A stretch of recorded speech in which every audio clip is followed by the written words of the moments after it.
I'm in the beat too loud. Bet when mama see me now she proud. Even Steven, he done beat them odds. Far from easy, but I figured it out. Seen a lane, then I paid me a route. Now they pay me just to see me come out. Quarantine over is far from a drought. Anthem ringer, bring them out, bring them out. And welcome back to Hustle Pray Eat, the podcast. And I am Mr. Teapot.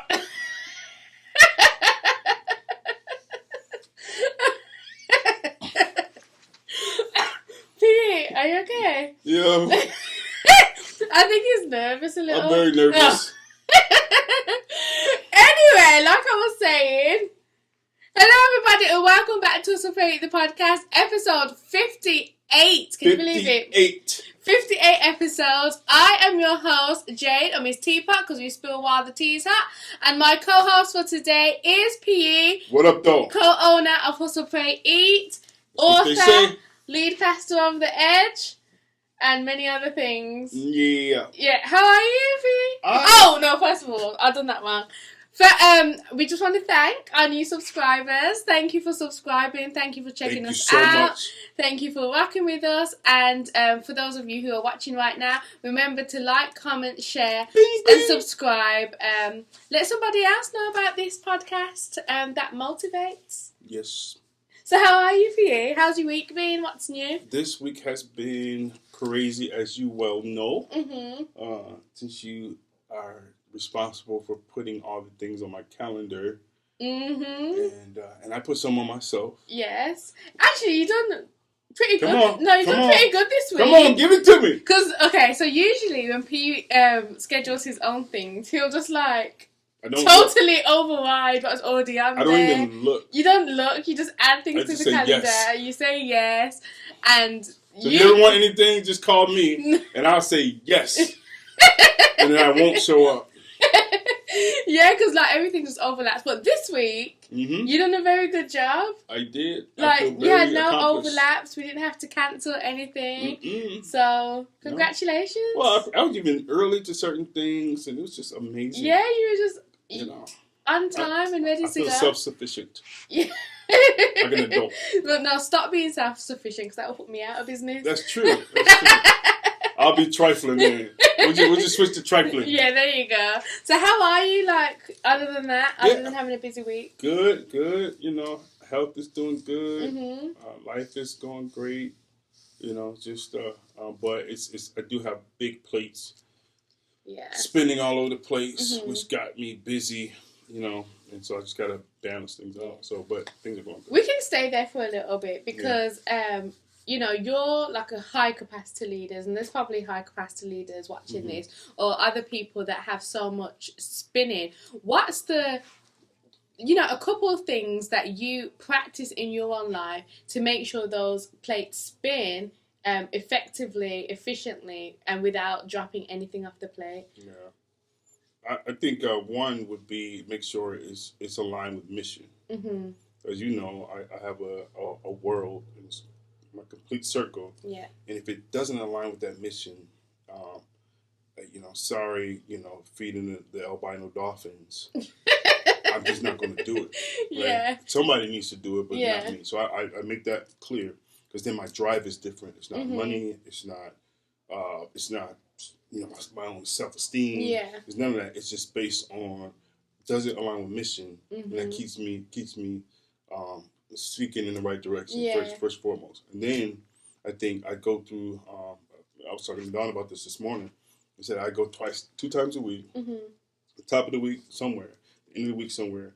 I got a running list, as you've seen before. I have a running list and I categorize everything. Yeah. So, I'm really big on templates, but create a template of, I know my responsibilities. Yeah. So then I just run a big old list, and then I make whether they're A, B, or C priority. And then by the end of the week, to what you said earlier, things are always going to fall through the cracks. Yeah. However, if I know that they're there, and then I have a dump place for them, I can throw them on there and I just move them to the next week. Yeah. And I allow myself to fail at that. Yeah, because you have so much going on, but you get so much done. It's kind of where do you find the time? But it's just about being good stewards of the time that we're given. And if I changed my schedule, been that way for the last year and a half or longer. I don't do work before 10, 10:30. Yeah. We're chilling, you know, like real work. You know what I mean? Yeah. I might shoot a text or an email, something like that.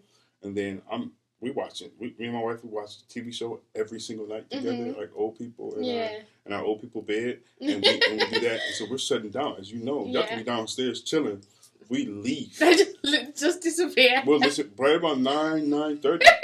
We're gone. That's what Mum did to me last night. Yeah, she just disappeared. Like, okay, I guess I'll call my Uber. You know what I'm saying? And we will shut it down, and then we try to. She makes me go to bed at 11:30. Yeah. You know what I'm saying? And then I'll shoot. She allow me because I work with people internationally to get things done. So she says, okay, it's cool if I gotta shoot some quick texts until midnight or whatever. But we're shut down. Yeah. So even within that small window, if it's structured and you're going out, you can execute a lot of time in that 8 to 9 hours. Yeah. And that's essentially what we do. Yeah. I think that's like such a good place to start, because a lot of the time when we talk about stewardship and being good stewards, a lot of the time we talk about our gifts and we talk about our money. Yeah. I don't think a lot of emphasis is usually put on being good stewards of your time. Absolutely. Because really in this life, that's all we have. Do you know what? I've always said to people, it's more valuable than money, because with if you steward your time right, the money will come.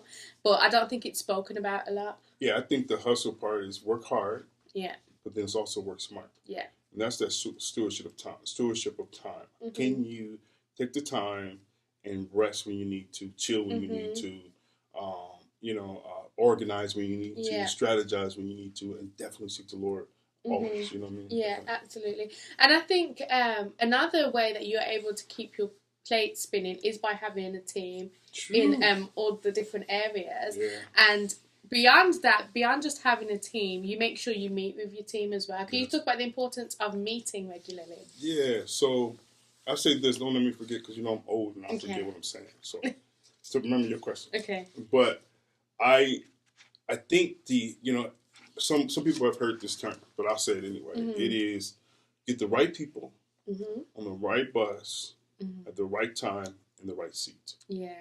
All of those have to be cranking. You know what I'm saying? The right people is mission alignment, values alignment, competency alignment, all that kind of stuff. You know what I'm saying? Get them make sure they're on the right bus. Yeah. Do they even need to be here? In this particular, even the church, it's okay to ask people, are you supposed to be here? You know, in ministry and business for sure. Yeah. You know, are they in the right seat?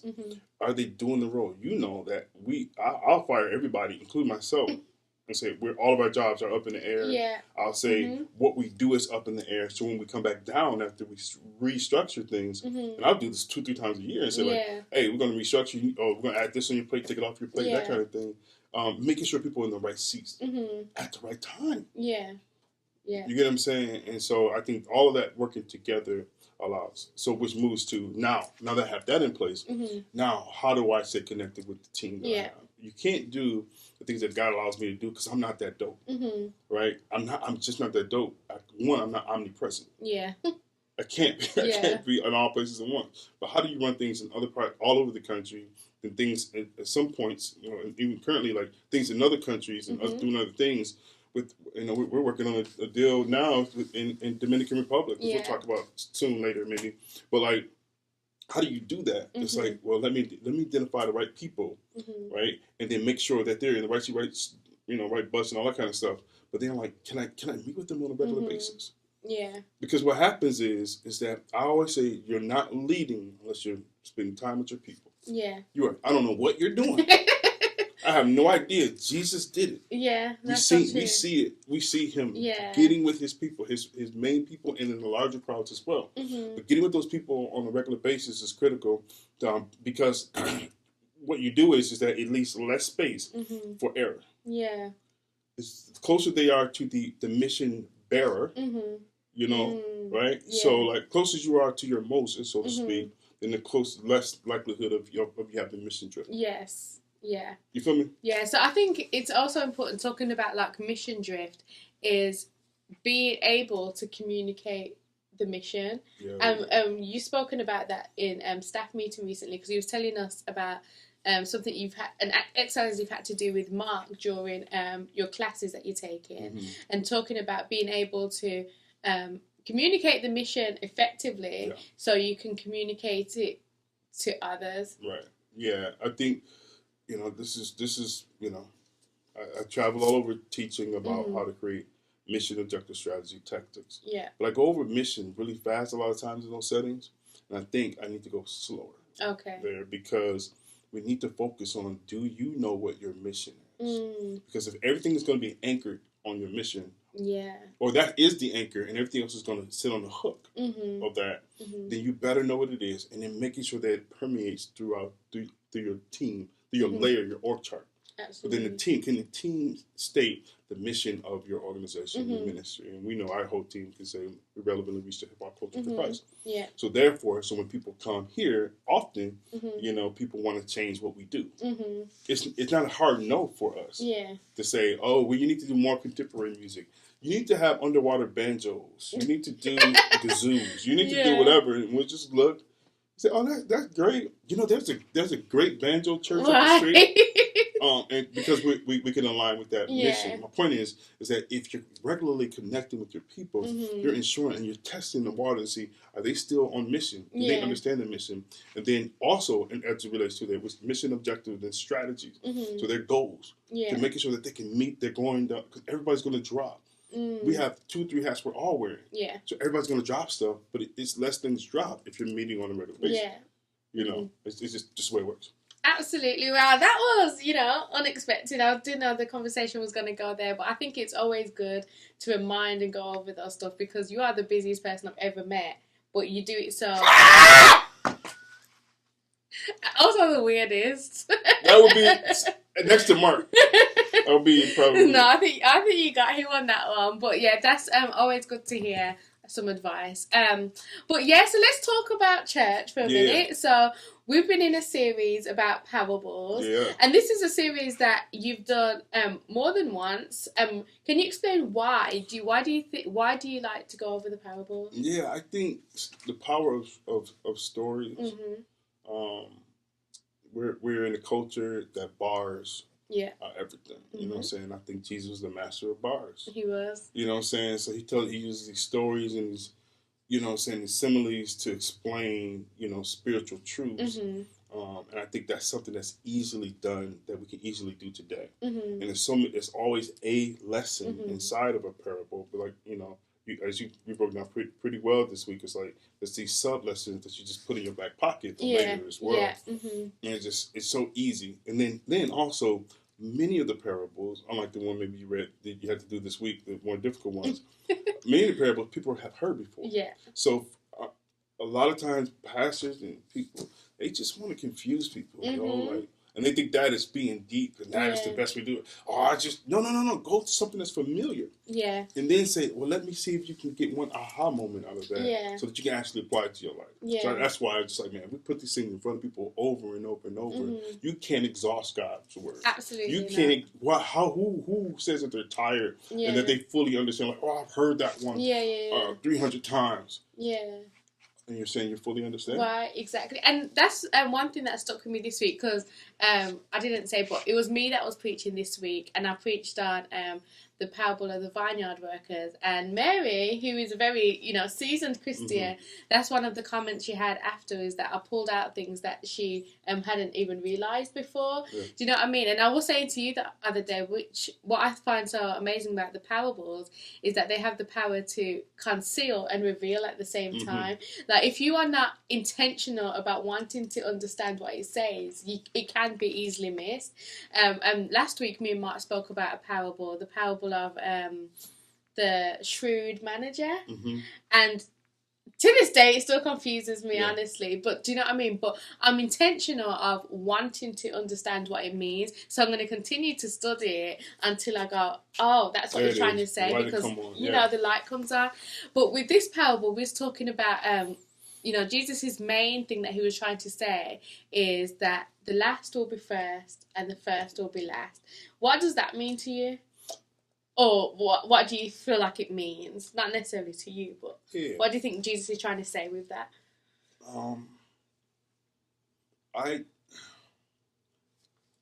I know. I think he's always speaking to the heart. Yeah. Of our wicked hearts. Yeah. And I know that we thrive to be in that special seat as humans. Yeah. We want to be, in a seat of recognition. We want the titles. We want the this and that. And Jesus came to serve the planet in the greatest way that you can show your love for a friend, which is to give your life a ransom. Yeah. And so he was the master servant, and I think it's like, well, that's the way we should live, and we should, the person that maybe we thinking that's just dope like that. Yeah, it's not the dopest. It's those that are wanting to be a greater servant. Yeah, because it reminded me of the Bible. It says, "Those that exalt themselves will be humbled, and those that humble themselves will be exalted." Absolutely. To me, I kind of see it in that way, because in the parable, it's a parable of a landowner who has a vineyard, and he has employees working in there for a denarius, and he goes out at different points in the day, and the typical work day would have been from 6 a.m. to 6 p.m, but he still went out at 5 p.m. and found more people to work in the vineyard, and he paid them all equal amounts, and there was grumbling, people complaining that, they only just came and they've been rewarded the same amount as us. And sometimes we can be like that. We can be, it's kind of like another repeat of the prodigal son, right? It's like, he's just coming back into the fold, and you're treating him this way, you're giving him a party, you're blessing him. And sometimes we can be like that. We can look down upon our nose at those that are just coming into the fold and are being blessed, Sometimes we're like the spoiled older children. Yeah, because we act like, that's why we think we believe that our marriage is what makes us holy. We believe our marriage is what makes us deserve anything, whether a vacation from our job. You deserve a vacation. No, you deserve hell. I feel like you say that to them every time you come on here. Oh, okay, good. I don't want y'all to forget. You know what I'm saying? That, man, we are in desperate need of a savior. Absolutely. We are depraved humans. You know what I'm saying? And so anything else we receive is that is the blessing. The breath we're about to take is a blessing. Yeah. And then the landowner says to the people like, am I not allowed to do what I want with my money? Yeah. Are you jealous because I'm generous? And it's that's the thing, like, us being blessed by God and us receiving grace and mercy from God is not contingent on how hard we work. It's not contingent on the fact that we've been Christians for 23 years or however long. It's contingent on the fact that He is a good God, He's a graceful God, and He gives how He wants to give. But I think people get confused with that, because then they say, well, then why serve and why give? And do all these things. It's like, well, it's like if you had children, you would really understand. Like, it's like, my children, there's certain things, me being their father, it's like you receive these things because I'm your father, right? And that's just the way that it works. You know what I'm saying? You have full access to me and Dawn, and just because it's just that way it works. You have those things because you are. Yeah. Yeah. And once you become a child of God, then those things, because you are. And the flip side of that is that you are required to do things because you are. Yeah, absolutely. And the moment that you choose not to do those things, then you're in disobedience and rebellion. So then you have to. It's not works-based ministry. That is like, no, you're outside of the character of God. Absolutely. And now you have to dig in the scripture and say, those people that are not following the characters of God, then you ask yourself the question, who's their father? Absolutely, that's so true. That's just the way it works. Yeah. So it's like if you're not a giver, if you're not serving, if you're not doing those things, that's just the characteristics of God. Absolutely. His whole existence, Jesus came on this earth to do all those things, and we don't do those things, then we have a father, and it's just not God. Yeah, that's simple. Ooh, that's a good question for yourself. So this is a time to reflect. Like, are you serving out of a pure motive? Because one of the other things that happened in the parable is that when the landowner went out to get people to to work for him, he didn't tell them what they were going to receive. The ones later on in the day, he didn't tell them, I'm going to be paying you the same as everybody else. Yeah. So they came to do the work. They didn't come for their reward. You know what I mean? Yeah. Sometimes we can do that. Sometimes we can come into Christianity and do things for the church or do things for God with the expectation or the motivation is, oh, God's going to give me something in return. I don't think people believe in hell. I don't. Why do you say that? I don't think if we believe in eternal separation from the God of the universe to suffer, for throughout or just eternal separation from Him, then there is nothing else He needs to do. Yeah, there's literally nothing else He needs to do. To make us, I'm already spoiled for the fact that He's given me life and that more abundantly, that He's given me eternal life. You know what I'm saying? I'm like, oh no, where's all my blessings? And where all these earthly blessings? No, dude. If you really believed in hell, you'd realize how blessed you are. Man, that's a amen to that. I think that is a good. I think sometimes we do forget that hell is a real place. It's a place, and if those who have not embraced Him as embraced Christ as the Son of God, that He died and rose from the dead, is very simple. That you are not His child. Yeah. And you have a place, and you just it's gonna be hot. Well, hopefully, we can avoid it with accepting Christ. So that's the blessing in that. And then another last thing I'll speak about on the sermon is that I spoke about the fact that Jesus was comparing the kingdom of God to a vineyard. And I was talking about in a vineyard, that's where transformation happens. Yeah. So, if you are a new Christian, you're coming into the kingdom of God, expect to be changed. Yeah.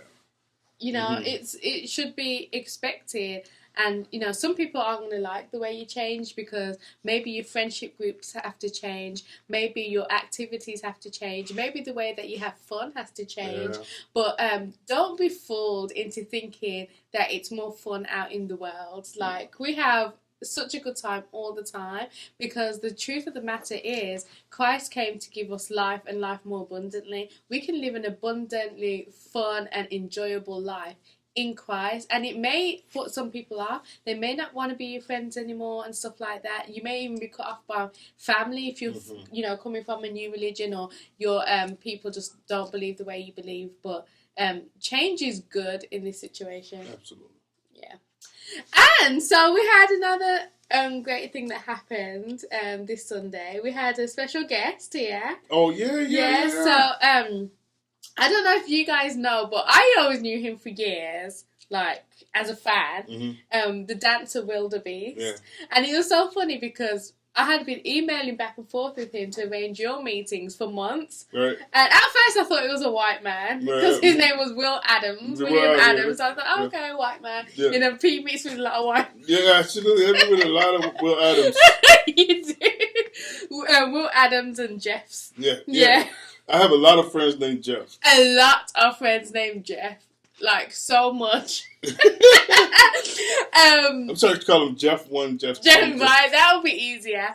But yes, so I didn't know who it was. And then one day, it was the Friday before this weekend, where me, you and Mark were talking. And me and Mark clocked who it was. It was like, the dancer Wildebeest. Like, that's huge. I'm old, John. I don't know. So you didn't know, but I knew that he, because I from when I was living back in England, like years, like about 7 years, I've been watching his dances and his choreography online. Wow. And he choreographed.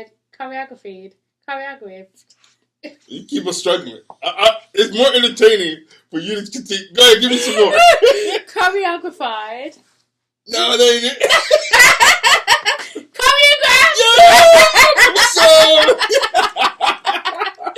That is how he choreographed. Okay, I can tell you the story. It has nothing to do with nothing. So I'm sitting over here. You know the deep people that just come up to you and start talking? Yeah. And then they say something wrong, and they say something wrong. So I was sitting and I was barbecuing, is my thing.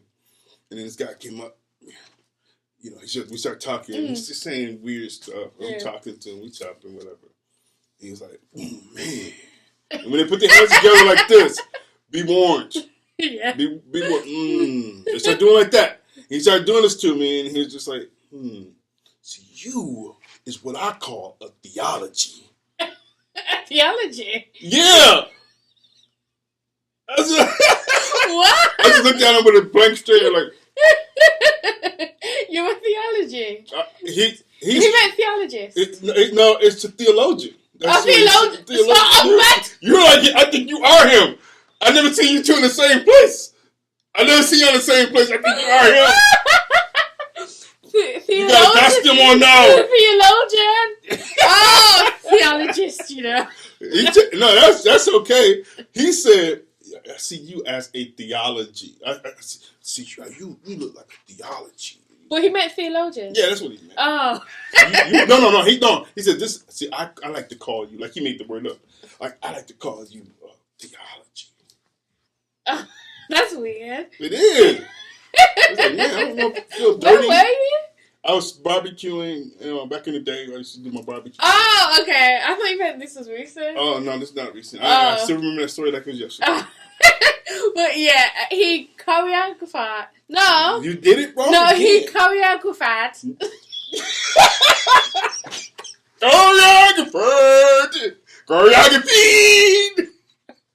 Choreographed.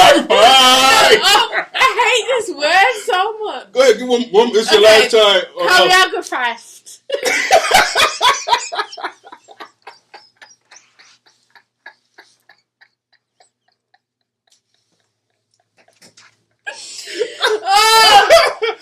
Wait there. I'll take it from here. Hey, listen. If you're going to school, stop. This is what happened when you got education. When you don't have education, life is so much easier. Okay? Howdy! Y'all recording. Yeah. Oh no. Okay. He choreographed. That's it. He choreographed for what's the show called? So You Think You Can Dance. Mm-hmm. Yeah, so here's a pretty big deal. Yeah. And so he came to visit the Edge. PE has been meeting with him, and he came with one of his dancer friends, and him, Mark, and his name was Daniel. Yeah. And they all had a dance session, so that was cool. That was really cool. And I think it really highlighted something about the Edge and the special grace that we've been given, especially you and your calling. PE is called to, I said the other day, celebrity. So you have people in your circle that are like stars, and then you have the wealthy and the influential. And we was talking about this in the car, I think it was just yesterday, and I was talking about the fact that sometimes when as Christians we talk about those that are marginalized. Right. We talk about, the single mothers, the teen moms, or the down and out, the poor, the hungry, the homeless. So much so that sometimes we can feel like or think that these people of influence, these people of wealth even, or stardom, or whatever you want to categorize it as, don't also need somewhere to call home. Don't also need don't need God. Do you know what I mean? We talk like they don't have problems too. Right. Having that calling on your life, that you call to such influential people. Okay, first question is, when did you realize it? How do you have to approach it? And what importance has it been? I think I realized it early on when I found out that, so I think it's just regular favor. Mm-hmm. Yeah. Right, and I think a lot of people miss the opportunity. Mm-hmm. I think those people that have that favor. I wouldn't say I'm the most likable human. Right? You don't think so? No, I think it's either hot or cold. Yeah. You know what I'm saying? So it's like, what I think that favor though, as a person, me by myself, I'm not that likable. Mm-hmm. There's nothing about me that would be, that would be whatever. So I think it's that favor though that God gives gives his children to be able to be influenced on someone. Yeah. My group just so happened to always end up being these people of whether they're stars today, they're well on their they may not even they could be murderers, and tomorrow they're doing something ridiculous for Jesus. But it's like that's those type of people he called me to. I think the first thing I had to do was it's like one, I'm not impressed by them. Yeah. Right. I'm just not. You know what I'm saying. Two, whether when I had resource, you know, a lot of it, or now when I'm okay. Now, you know, I don't need it. I don't need anything from him. Yeah. That's not the vibe you're gonna get from me. It's like, oh, he's here to get something from me. Yeah. You know, and then I know clearly that what I have to offer is not silver and gold in this situation, and for sure, but what I do have is Jesus. So that means it's not dependent on me. Yeah. It's 100% on the Lord and what that is, and He gave me a couple soft skills along the way of strategy and that kind of thing. And everybody needs a coach. Yeah. And man, it's pretty dope when you got a coach that's not, you know, enamored or whatever the word is, like you want to be, you know, like you know, not starstruck. Starstruck. That word, you know, that's because we can get beyond. Because if I am starstruck or I'm money struck, where it's like, oh, this person is of great influence with resources, then you'll be tempted to not to say the things you're supposed to say. Yeah. You're saying that is a bad decision. Yeah. Man, I don't see that being biblical. Yeah. One of my guys, I told him, man, you're being too spiritual. And this man's made millions, you know, and minutes. Yeah. You know what I'm saying? Like, so the two. And so it's just like, are you willing to put yourself in a position where you're willing to say that? And I think it just takes something I don't have. You know what I'm saying? I'm not that type of dude, but I think the Lord gives that favor, and then I put myself where I'm saying, okay, I'm willing to humble myself, and then I'm also a listener. Yeah. I'm willing to hear, you know, what do you need? Yeah. Because those people in those positions, that's probably not something they get asked after, because the world and even the church looks at them as though they can't possibly be in need of anything. That is so far from the truth. You know, I was a person of decent amount of money, and during that season, you know, people, you know, you're the go-to. Yeah. You know, you're writing the biggest checks, you know, and all that stuff. And so people, you're always, and I'm still in a lot of circles still that person. But there's great need. Yeah. I may not need a check from you, but it may, or some of these guys don't need checks from people. But what is that they need? That's where that listening comes in. Like, are you able to do discerning? Can you do listening prayer? Where you're praying to the Lord, discerning to the Lord, and saying, Lord, speak to me. Whether that person says out of their mouth about what their greatest needs are. Yeah. You know? Absolutely. So, and that's what I love so much about the Edge, is because of people like you who are called to those kind of people as well. And this is a nice place for them to land. Absolutely. You know what I mean? Because those people also need a place where they can just be normal, where they can have friends, where they can have family. Yeah. When he came, you know, like, I didn't know. I'm old, man. I didn't know, you know, this dude named Will. That's somebody that I respect, said I need to meet with. You know, we made it work after a couple of months, and he drove up, so I want to give him my full undivided attention, and to give him that. But I knew by then, maybe 2-3 days before that, who he was, but I still fully wasn't aware till that Saturday night. Because I went out and I looked and said, oh, this dude got 20 million. Whatever on YouTube, you know, oh, maybe he is whatever, and but all he wanted was just to worship freely. All he wanted to be able to worship freely and dance, to come down where there's 5 people. Yeah. Not a million people watching, just 5 people down there with a little boom box and dance. Yeah. No checks exchange, no any of that stuff. You know, that happens. That has to happen for him to stay in the business. But no, it's just like, no, can you just be yourself? Yeah, absolutely. And I think it's a perfect place for the church. That's the way the church needs to be. Absolutely. So it was great to meet you, Will. Thank you for being here. And we're looking forward to seeing where this relationship goes. Can't wait. Yeah, it's not over here. So Yes, so if you are somebody who falls into one of the categories that we mentioned, and you're just looking for somewhere to call home, you're looking for somewhere where you can land and just be normal and be free to worship, then the Edge may be the place for you. And even if you're not one of those people, the Edge is a place for you, because we are a mixed bag of M&Ms. Absolutely. Yeah, and we all got our things about us, so you will fit in here as well. So if you would like to come down and visit us, then come to the Edge at 735 Zima Court Southwest, Grand Rapids. Get here. Yes, 49503, and our service starts at noon. But this weekend actually it starts at 11 because we are doing an outside combined service with some other local churches, which will be awesome. I hate outside services. Me too. Let's just say it. Oh my god. Oh man. I was gonna say it like I was, pretending for the camera. But since you point it out there for you, neither do I. Yeah, I don't like moving chairs.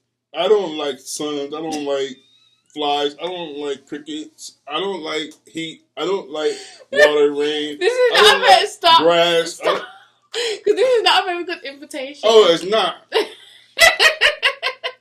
You should be there though. Yeah, you should be there because we're gonna be there. We're gonna be there regardless. Even in spite of. In spite of. Okay, P. Let's move gears a minute and let's talk about business. Okay. Okay, so Hustle Pray Eat. Mm-hmm. Woo. We're going through some growing pains right now. Man. Right? And so we're at that 3-year mark. From your business knowledge and know-how. 3 years in business, what does 3 years usually mark? Like, what can you usually expect in the 3rd year? I think the numbers are 50% of businesses will fail within that 1 to 3 years. Yeah. Then it speeds up because now another 50% of those businesses will fail before they hit year 5. Okay. You get what I'm saying? So you're dwindling this thing down, way down. Like who has that grit? Yeah. Who has the grit to stick around? And we're in a very competitive business. Which retail, clothing retail is very competitive. Yeah. Space. So and so it makes it even more people are they drift and fall off because of people and finances. Yeah. So where do you feel like Hustle Pray Eat is? Because I feel like we're on a cusp. You ever heard the term like when somebody's giving birth, they're closest to death? Yeah. That's what it feels like, doesn't it? That's what we are. Yeah. It's do or die. Yeah. Do or die. You can feel it. In finances and resources. We've exhausted every resource we have. We've exhausted almost all of our networks. We've exhausted. We've done our seed planting and watering, and now it's just we got some great opportunities. We'll talk about it later, I guess. But it's just we're right there. We're right there. You reach we're a 6-figure company now. Can hear that. Hear that crackle. It's like it's a 6-figure company, and that puts us in a different spot where we're trying to become a 7-figure company very soon here, and that comes with pain, man, and sacrifice. Yeah, but thank God for the 3 of us. Amen. Yeah, and thank God. Mostly you. And thank God for God, what I mean, and the fact that He's in the midst of this. And I think one thing that I said to you the other day is we need to be praying more about it. Absolutely. Sometimes you can, just get into the swing and the habit of things of just running business, and then you hit a wall or you hit a turn, and you're like, where'd that come from? We should be praying, we should be praying so we're more ready for these things. But so keep us praying in prayer. We're good. Yeah. Oh yeah. We're good. It's growing. We're not dying. Yeah. We're between death and great life. Yeah. in which I think every business that's going through growing pains at every level, we went through that when we're trying to make six figures. We're trying to make it $20,000 or $30,000, and that push in between here. So now we're saying we want to be. It's the contraction. You know what I'm saying? we're pushing. Yeah. You know what I'm saying? And this bad boy is pulling everything out of us. But we have the things aligned, which we'll talk about hopefully in the next couple of months. And you'll see the fruit of it. And things aligned that we believe that, man, we'll be all right come here towards the holiday. Yeah, absolutely. So make sure if you haven't already, or if you want to, you support us Pray this weekend for our Memorial Day sale as well. Oh, yeah. So we've got some great deals happening. And go get them. Yeah, go get them. And also, if you are in Grand Rapids or around the area, then make sure you come see us at the DeVos Place this weekend. There's a big pop-up. There's over 100 vendors. There's music. There's competition shows. Stephen Malcolm will be judging the music show. So make sure you come down and see us, and that will be at the DeVos Place, and we're excited about that. Absolutely. Yeah, it's pop-up season. It is pop-up season. So that means back to working Saturdays and long Friday nights, getting everything ready. Last year, we did quite a bit. I think a third of what we made came from pop-ups. Absolutely, a third of what we made, which, I was going back and forth about my bad news, but since I got the other bad news, I'll say this real quick. Okay. If you have a small business right now, and you have a physical product, if you're not doing pop-ups, there is something wrong with you. Yeah. Period. If you do, you can't just do one. You have to do them, a series of them, and block out your weekends, which you can do because you know they're going to happen on the weekend. So that means you can plan it. Get 2 or 3 people to support you so that you can rotate some people out, take breaks. But if you're not, think about it. You're paying between $50, in most cases, between $50 and $100. Yeah. You're not going to get less than $200 to $300 every single time. We're always making more than that. But it's like you always, these things are, you're going to do these things. You know what I'm saying?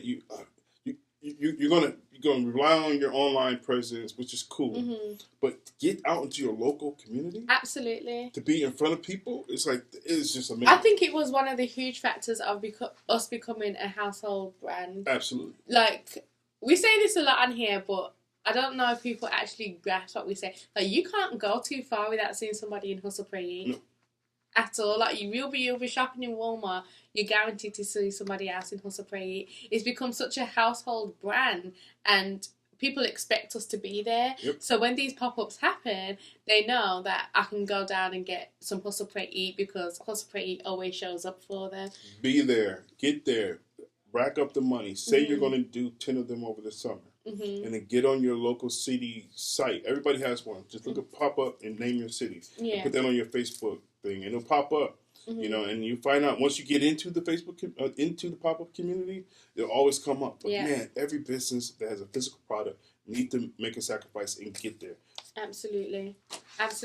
Like a third of what we made. That's huge. Like, because Pete just said we're a 6-figure business, so you can work out how much money we actually made from that.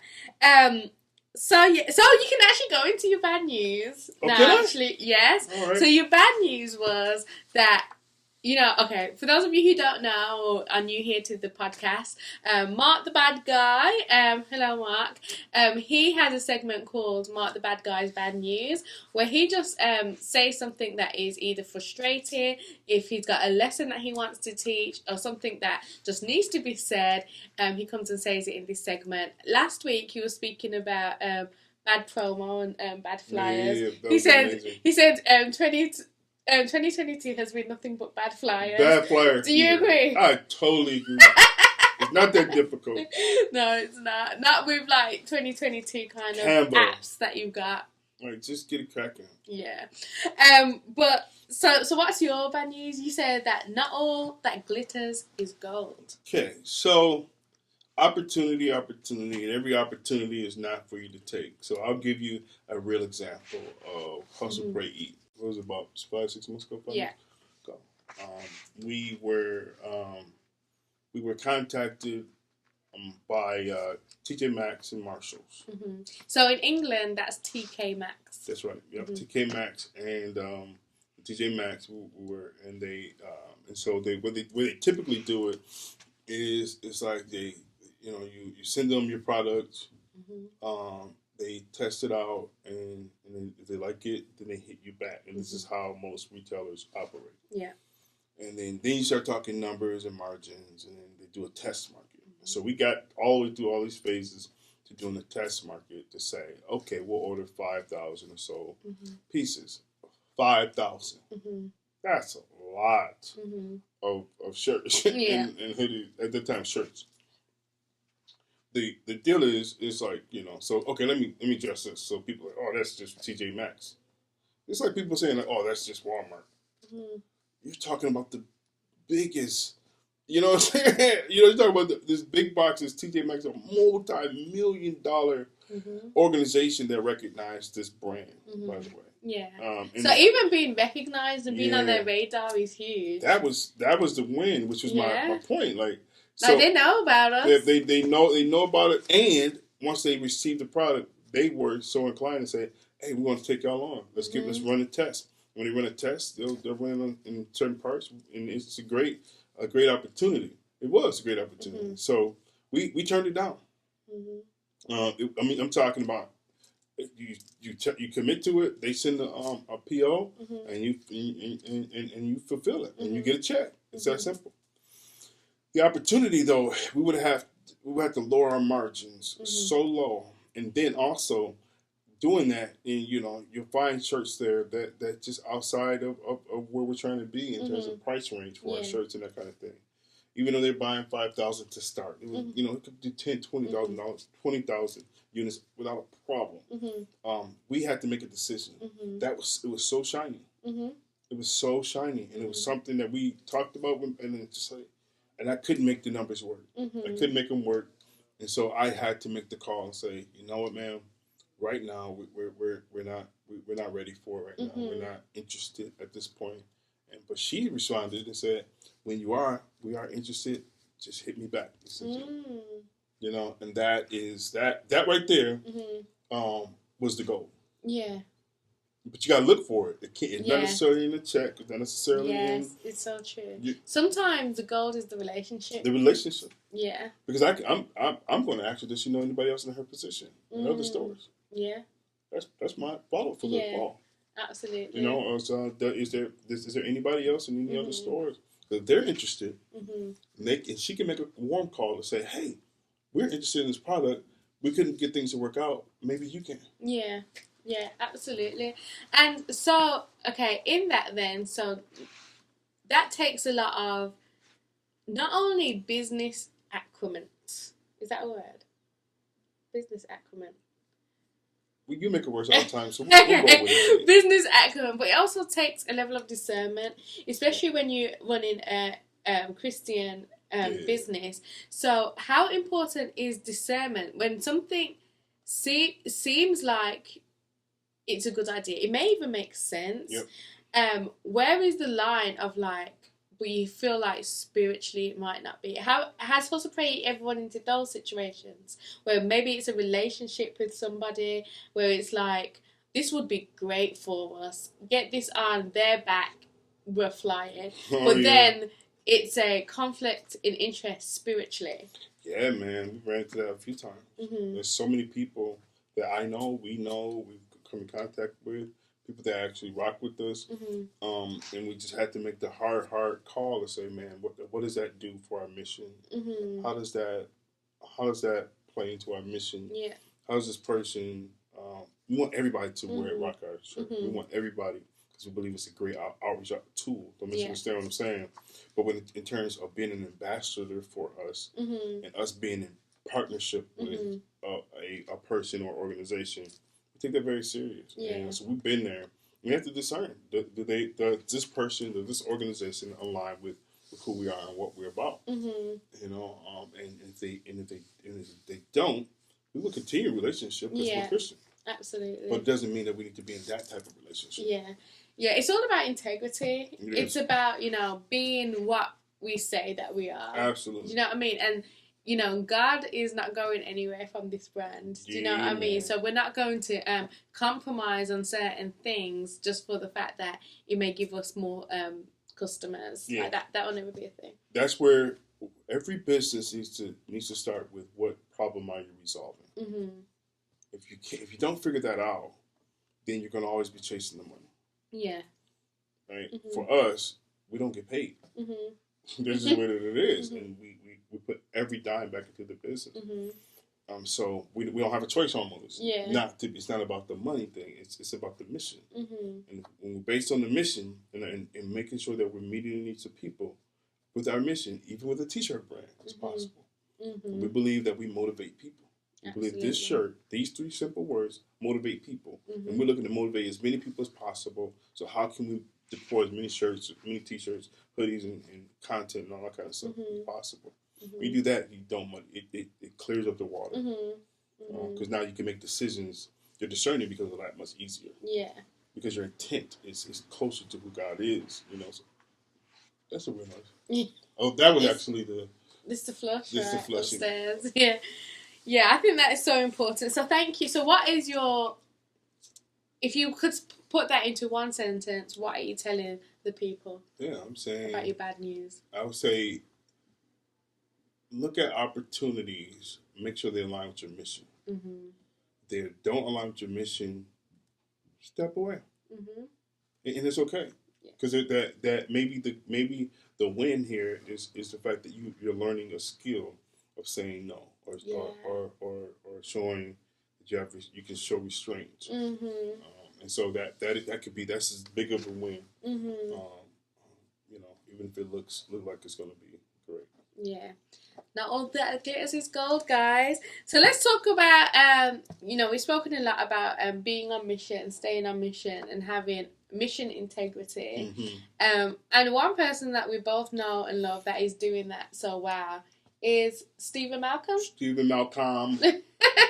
So today, as you guys are seeing this, his song with the Snoop Dogg will be out. And if you want to go and hear that song, you can hear it now on all streaming platforms. It was actually premiered on Hustle Pray the podcast, episode 48, actually. Yeah. So 10 episodes ago, he did play it for us here. So you must be proud. I am. I think, you know, many people don't know. I mean, you know, I met with him this week, and Mm-hmm. we've texting yesterday about business stuff. And Stephen's a unique creature, and that's why God's given him a unique platform. Mm-hmm. And because I believe he can be trusted with it, Mm-hmm. and not without error, Yeah. but with handling it, you know, in the way God would have. And so part of that is, it's like, you know, Stephen, anybody that's around me have to, you know, that God is giving me to mentor. Mm-hmm. It's not the easiest task Mm-hmm. because it's pressure. Mm-hmm. You know, and Stephen is no exception. Mm-hmm. You know, it's like, yo, so what does God call you to do? Yeah. Let's make sure you're on mission, and let's go after all we got. You know, and Stephen sends me every year. He sends me a document. He texts it to me and say, "Okay, this is what I'm thinking. This is where I'm at. Here's my mission. Here's where I'm going. This is what I'm doing." This, you know, and then we start developing different little things that he can do the course of the year to do that. Mm-hmm. And he's been sticking to it. You Yeah. know, he knew that he needed to be smack dab in the middle of mainstream. Mm-hmm. You know, right in the middle of it. Mm-hmm. But maintaining who he is in Christ. Mm-hmm. And so that's what he's doing. Can we talk about that for a minute? Sure. Because you did just say that Stephen's been given a unique platform. Yeah. He's got a unique calling. So do you feel like the route that he's gone should be modelled by other Christian... Yeah, that's what I was going to get into. Why? No, absolutely not. Mm-hmm. Because it's one that he and I treaded lightly to even discuss it, because I need to know, like, okay, what are you thinking? Mm-hmm. When you say go main, when you're talking about, you know, invading mainstream culture, we're careful with him saying that he's going mainstream, because it's more about him invading the culture. Absolutely. Right. That's how we do For it. Christ. For Christ. Mm-hmm. You know what I'm saying? And that's what we do. We go into cultures and we set up shop and wreck shop for Jesus. Call it being apostolic, if you will. Like we have done in the marketplace with Hustle Pray. That's what we do. Yeah. You know what I'm saying? We done some stuff that was, that people probably were like, why are you doing that? Because we discerned. So, Lord, is this the move we need to make? Yeah. What do we need to do so that we can be an impact on people? And Stephen's no different. And so to watch him go in and out and through these things, I don't think most artists won't have the grit to even get to the level of Stephen. They believe they will. They believe they're gonna be full-time artists. They haven't crunched the numbers at all. They have no idea what the average artist makes. Christian artist, the average artist, the average Christian hip hop artist, what do you make a year, and how do you expect to live off of that? They have no clue. Give me a shout. I would love to break the numbers down to you, but be prepared to be let down. I'm gonna tell you get a job, right? But most people don't have the grit to do that. You know what I'm saying? To make it through. So he's a very unique. Then most people don't have the quality, the level of talent that he has, and that's okay to say. You only can have so many Michael Jordans that will ever live. Yeah. So many Mike Tysons that will ever live. And only so many Stephen Malcolms. There's only so many that are ever going to do that. So it's like, okay, well then, what do we do with people like you that have your platform, that have that can get an audience with a Snoop Dogg? Yeah. That can get an audience with these people. How do we use that for God's glory? Yeah. And I want you, y'all hearing the song. It's a good song. It's a good song. It was intended to be a good summer song. And sometimes you preach the gospel always without talking. Yes. Meaning you have to listen. You have to look at the rest of who the artist is. Absolutely. Speak to people that know them. And you got full access to us. We're together. We are real family. You feel me? They'll probably be in my house this weekend watching the fight. Right? So it's like this is how we roll. It's like you can ask, like, look. I always think about people based on a wall of bricks, and people are so strategic. Like, oh man, he did that song with Snoop Dogg, or he did that song, and there wasn't 37 references of Jesus and this and that other. Okay, I would say, let me preface. I listen to zero secular music unless I'm going to research it and say, okay, unless you're forced, I'm forced to, because they mention these names over and over and over. I listen to the Kendrick album, right? Because I felt forced, because everybody's like, oh, this is Kendrick, so I need to listen so I can speak into it, right? And so that I don't listen, so I don't condone secular, because I think God is that dope that He can create through His creators, people who worship Him. But I am saying that there are some who are called to like I'm called to secular business owners, right? And so there's some that are called to go and invade those cultures and do that. And Stephen will be one. Absolutely. And I think the fruit of that will it is showing and it will continue to show, and you all will see a lot of the fruit. Absolutely. Later. And I think like he is a pioneer in this space because although there's like really well-known Christian artists, and there might be some collaborations, but like to this level when it comes to hip hop, because it hasn't been done. Snoop Dogg on your third album, like that's huge. I don't think I've seen it done. Lecrae has gotten some names for singers and things like that to be on his album.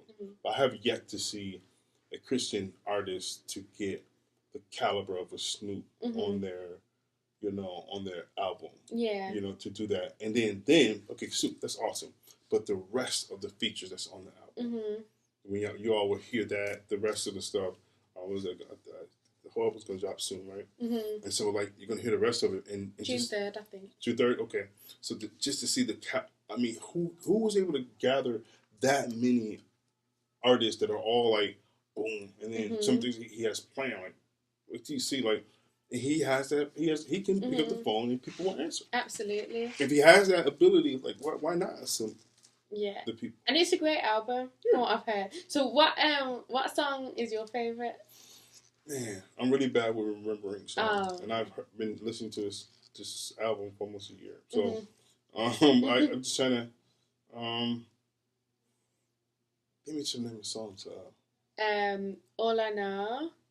I wouldn't know about name of songs. Okay. I'll say what mine is. Mine is Jada King. I like that The one. reggae song. I like that one. That was very well done. That's another thing. Like a lot of artists do these half-baked songs, and it just irritates me. Yeah. Because if you're an artist and you are a Christian, you can tap into the source of creating, but you're just not taking your time. Yeah. You're choosing not to take time, and you're not tapping into other people, allowing them to speak into what you do. It's not a song that Stephen creates that I don't hear, and he wants my honest opinion on it, and he know I'm gonna get it. Now he has the choice to do something different. Every album concept, I get an opportunity to speak into his. Yeah. He humbles himself and say, "What you think? Hey, this is one thing. Like I know what the next album, the concept, and this amazing idea, and we talked about it. And I'm throwing ideas. We're shooting it back and forth. It's like, man, humble yourself, man, because you keep on making have big songs. And you definitely see the difference because obviously these conversations happen here all the time because we're a church full of artists and rappers, and you do see the difference in the quality of music when somebody humbles themselves and listens. Hey, y'all be on the lookout for a dude named Queesh. I'm just gonna say it like that. You know, he be on the show soon. It's like, you know, he was here a few episodes ago. Was he? Yeah. Oh, so Queesh just, you know, he'll say that he has his reservations about doing things, but he listens to people. But you know, he has reservations about he's opening himself up. And since he's been here, he's been opening himself like a flower, and you can hear the difference in his music. The message is still exactly the same, but it's just the quality of music, which means more people will want to listen to it. You can't keep on creating whack music or half-baked music and expecting to reach the masses. Absolutely. It doesn't work that way. Absolutely. And if this is like our net, we need to make sure it's strong. Good, you know what I mean? But like I've seen like over the years, like I can think of some of the rappers right now that we've been saying the same, because me and you tend to have the same kind of opinions when it comes to music. We've been saying the same thing over and over and over again, and then finally they'll listen, and it's like, this is what we've been saying all the time. You sound better on the track, you're more comfortable, you were more excited about your music now because you listened. Just listen to others, man. Listen to. I'm not saying, you know, we're right all the time, but the opinions are important. So we say all that to say, congratulations, Stephen, on today's release. Congrats, man. It's huge, like. That's history. Like. It's history being made. You keep on doing it over and over.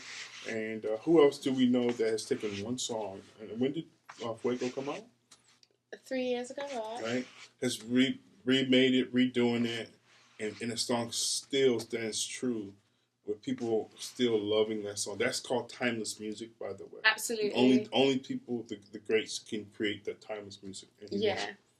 Absolutely. Stephen's music is timeless.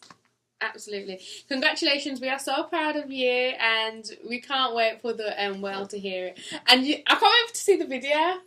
It's a video that you've seen it, haven't you? You like it? It's fire. Yeah. I can't wait to see it. And I'm going to try not to read the comments.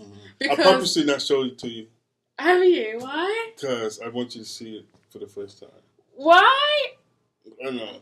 I know I need to show you everything. Yeah. This is. But, okay, I want to see it. But, okay, comments on Stephen's videos annoy the living daylights out of me. And I always have to restrain myself not to say anything. So, and I feel like there's going to be a lot of that. Like, I haven't seen it, but just for the fact that Snoop Dogg's in it. Here's my flesh coming out. Yeah, okay. So I wish there was an option on Facebook that if you're going to say something, you had to put on the gloves. Yeah. That would be amazing. That Stephen will fly to you. I will fly to you. And we're going to see what you got. Yeah. If you want to post whatever you want, do that. This is the land of the free. But the land of the gloves, too, cuz. Where we from, you know what I mean? That's what we do. But it's like, how do you feel like you can just say, I get it. But it's like, but I don't get it. It's like, no, that's just not where I come from. Yeah. We, you know, fam, from the hood, man. Like, no, you can't just say what you want to say without somebody having something to say back. Yeah, absolutely. And I think, it's not even about, like, you have a different opinion, like, you don't like it. So, but the people that, like, question his salvation because of this 4-minute song. Please talk about the music. Say, I don't like the song. I like the verse. I don't like this, please, because then he can get better. He can critique. He can listen to you. If there's a consensus of that, any artist needs that. You know what I'm saying? And he takes that stuff. He has a whole team of people and an internal team that's all we're doing. You can't he can't be with Mark and let Mark hear a song without Mark picking it apart. That's Mark by himself working 30 people. But we just being mean. Then right. I think that is just being mean or questioning somebody's soul. Right. For a song that you're probably listening to worse to, you make the Stallion fans. Right.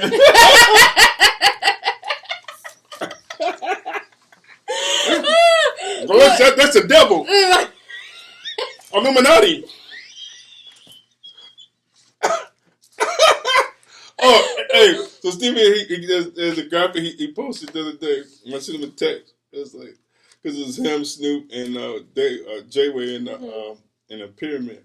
It's like, you're absolutely part of Illuminati now. Absolutely. Especially with those eyes missing on his... People. Get no. You know what I'm saying? Stephen is still very much a Christian. Man, he's here serving. He's one of our most faithful servants at the church, if you must know. Man. And he just happens to be very talented in doing what he's called to do. Why don't you start what you're doing and then come chill? You can sleep at the church for a week and see what we're about and see how he lives. Exactly. Then go back and tell your mama. Absolutely. But congratulations. Oh, we went on a rant, didn't we? Yeah, we went on a rant, but that's okay. That's what the podcast is here for. So we cut a podcast to be like, we can say it like, you know what I'm saying? If you're going to run your mouth, put on the gloves. Yeah, absolutely. And hopefully Stephen comes up here soon once everything's dropped. I'm sure he's going to want to talk about that. So, yeah, have you got any last thoughts, Pierre? No, I think we just got a busy summer, busy weekend. We have a busy weekend. If you guys I do want to talk about your, man, like, you know, we talk about these people and, you know, finding people, like, you know, I figure, like, when I first met you, I felt like one of the things was that God was going to use your voice. He's doing that, man. We need to celebrate that he's using your voice to do stuff. She's not even having to make no phone calls, but being booked back to back. Like, and just being able to go and be a light for Jesus. You know what I'm saying? The culture. And you don't. All you have to do is be faithful, valuable, and teachable. It's the formula, and just do that. Move you to weird countries to do it. So, congratulations, Jade. Oh, thank you, Pete. Thank you for believing in me. And I think that's the thing. I think because as a Christian, I have always been so indifferent to my own plans. Do you know what I mean? I've never had this is what I'm going to do. My plan was, I'm going to just do God's will. And, you know, when you get there, you just, you know, continue to follow where the Holy Spirit is taking you. So thank you for recognising it. Thank you for supporting me and the belief in me. Are we done? Yeah. I've been waiting for this moment.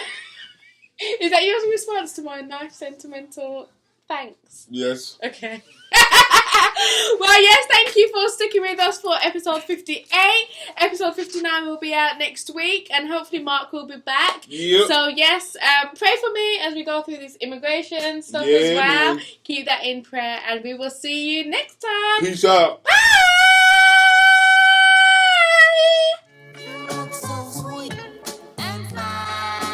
Hustle. You have to hustle, put in the hard work. There's no excuses on the road to success.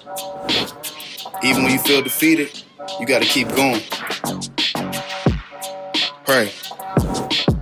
You have to pray for everything that you want and everything that you're thankful for.